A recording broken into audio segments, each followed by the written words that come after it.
And we begin at 6 with an Oklahoma college athlete's murder. And the victim was shot to death in cold blood. Police in Duncan say the alleged killers were 3 juveniles, one of whom they say confessed to the crime. For undisclosed reason, their arraignment at the Stevens County Courthouse was put off until tomorrow. The victim was 22-year-old Christopher Lane. He played baseball at ECU.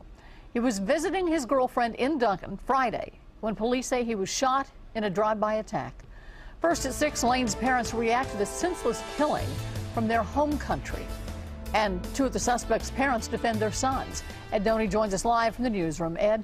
Linda, the suspect's car was identified on local business security cameras, and all 3 were arrested hours later. We're told the victim and his girlfriend had just returned from Australia. Now his parents say they cannot accept the random motive for their son's death. The way it was taken away is so pointless, just so pointless. From Australia, the parents of 22-year-old Christopher Lane react to the senseless killing of their son. We're lucky that he was here for that period of time. Police say Lane, an Australian native and baseball player for ECU, was visiting his girlfriend in Duncan Friday afternoon when he decided to go for a jog.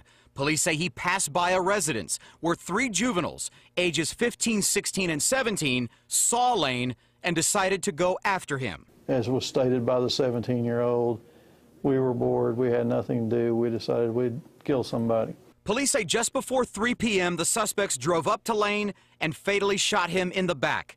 Jennifer Luna says her 16-year-old son, Chancey Luna, was arrested as one of the suspects. It's going to be very difficult because that's my baby.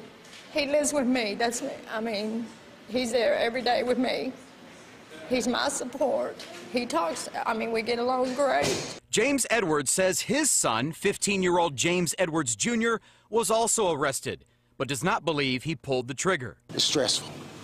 It's very stressful because, a child 15 years old, it makes it very difficult. His whole life and career has gone down the drain.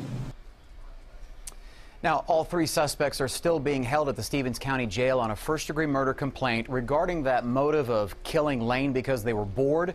Chief Ford said after talking to the suspects, he believes someone was going to be killed on Friday, whether they were jogging or just mowing their lawn. That's because juvenile crime rates, he says, are on the rise. Linda? Your heart breaks for everyone involved. The 3 juvenile suspects are expected to be arraigned Tuesday afternoon.